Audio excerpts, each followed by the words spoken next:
Hello friends, आज हम जानेंगे वाइकेरियस लाइबिलिटी के बारे में कि वाइकेरियस लाइबिलिटी होती क्या है।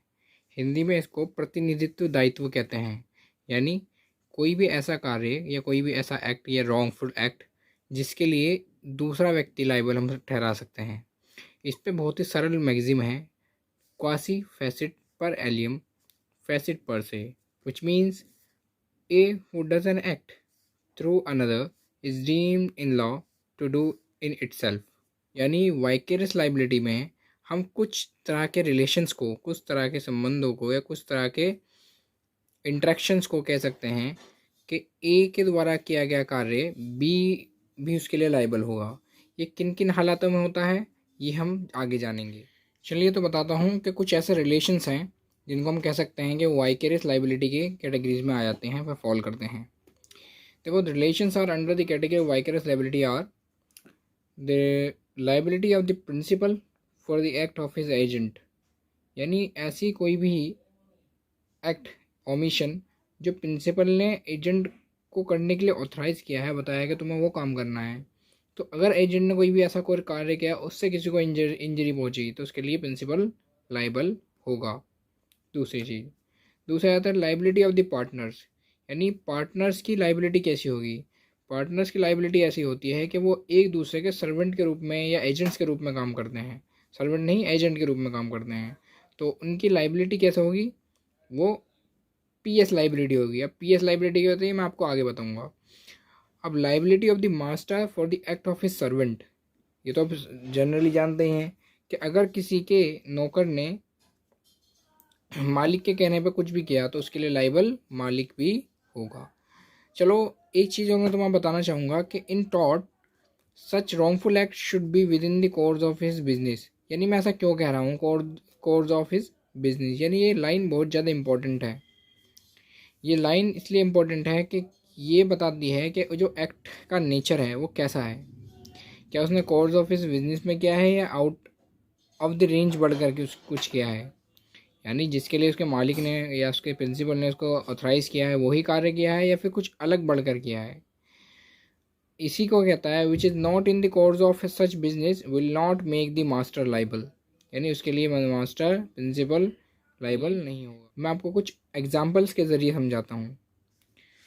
इसमें पहला जो एग्जाम्पल है ए, वो ये कहता है कि P means principal, A for agent. इसका पी ने ए को ऑथराइज किया एक्सप्रेसली या एम्प्लाइडली कोई भी कार्य करने के लिए, और वो कार्य किया उसने किसी ऐसे व्यक्ति के साथ जो कि इंजर हो गया है, तो ये माना जाएगा कि ए ने कार्य नहीं किया बल्कि प्रिंसिपल का ही एक्ट के इम्पैक्ट सीधे उस पर इंजर पे पड़ा। यानी हम सीधे से लाइबल किसको ठहराएंगे, प्रिंसिपल को। ए ने तो कार्य किया है लेकिन किसकी अगुवाई में, किसके कहने पर, एक्सप्रेसली एम्प्लाइडली ऑथराइज करने पर एजेंट को। भले ही कार्य ऐसा हो रहा हो लेकिन उसका इम्पैक्ट ऐसा देखा जाएगा। ठीक है। दूसरा, फिर आती है B, P to S, P to P liability, यानी पार्टनर टू पार्टनर लाइबिलिटी। यहाँ पे हम इसको ऐसा जान देंगे कि ये एक दूसरे के सर्वेंट्स हैं या फिर एजेंट्स हैं। सर्वेंट्स हैं या फिर एजेंट्स हैं, यानी एक पार्टनर की लाइबिलिटी दूसरे पार्टनर के लिए एज अ सर्वेंट या एज अ एजेंट मानी जाएगी। वो एक दूसरे के नौकर तो नहीं लेकिन एज अ एजेंट हम कह सकते हैं। जनरली समझाने के लिए मैं आपको बता रहा हूँ, इसमें थोड़ी कॉम्प्लिकेशंस आएंगी आगे, मैं इसको सिंपल करके बता रहा हूँ आपको। ठीक है। और आगे जो लाइबिलिटी आती है पार्टनर टू पार्टनर में, वो ऐसे ही होती है, वो वाइस वर्सा होती है। यानी एक पार्टनर के किए गए कार्य को दूसरे पार्टनर पे इम्पोज किया जा सकता है, लेकिन as per to the agreement of the partnership, not the extent of the terms and condition of the partnership agreement. तो यहाँ पे सीधा सीधा ये बताने की कोशिश की गई है कि पार्टनर दूसरे पार्टनर के लिए ऐसा ही लाइबल है जैसे एक प्रिंसिपल के लिए, एक एजेंट के लिए उसका प्रिंसिपल लाइबल होता है, और उसका इम्पैक्ट ऐसा ही पड़ता है जैसे डायरेक्ट इम्पैक्ट प्रिंसिपल ने ही इंजर्ड के साथ किया हो। ठीक है। अब बात रहेगी मास्टर और सर्वेंट की। चलिए अब इसको भी जान लेते हैं। एग्जाम्पल सी है जिसको मैं आपको बताना चाहूँगा।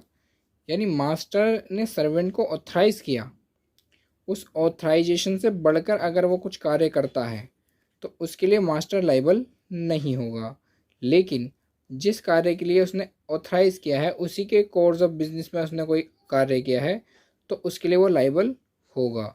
तो बहुत ही सिंपल सी चीज़ है कि मास्टर सर्वेंट के उन एक्ट के लिए लाइबल होगा जिस पे उसने ऑथराइजेशन दिया है अपने सर्वेंट को वो कार्य करे। देखिए समझिएगा, बहुत ही सिंपल है। मास्टर ऑफ सर्वेंट लाइबिलिटी यानी जिस कार्य के लिए मास्टर ने ऑथराइज किया है सर्वेंट को, ठीक है, जिस कार्य के लिए ऑथराइज किया है सर्वेंट को उसके लिए मास्टर लाइबल होगा, ठीक है। जिसके लिए उसने ऑथराइज नहीं किया उसके लिए मास्टर लाइबल नहीं होगा। सीधी सीधी बात है, क्योंकि किसी भी अल्ट्रा वायरस एक्ट के लिए मास्टर जब तक लाइबल नहीं होगा जब तक कि वो, जैसे मैंने ऊपर बताया था, due to course of his business ना हो, यानी जो उसने कार्य उसको सौंपा है उसके दरमियान उसने ऐसा किया हो। अगर उसने उस कार्य के दौरान किया है तो मास्टर लाइबल होगा, लेकिन अगर उस कार्य से बढ़कर उसने कुछ एक्सटीरियर एक्ट कर दिया है, बियॉन्ड द लिमिट्स जाकर काम किया है, तो उसके लिए मास्टर लाइबल नहीं होगा। चलिए इतना ही। अगर आपको वीडियो पसंद आई तो उसको लाइक शेयर एंड सब्सक्राइब करें और मुझे बताएं कि मैं इसमें क्या इम्प्लीमेंटेशन कर सकता हूँ।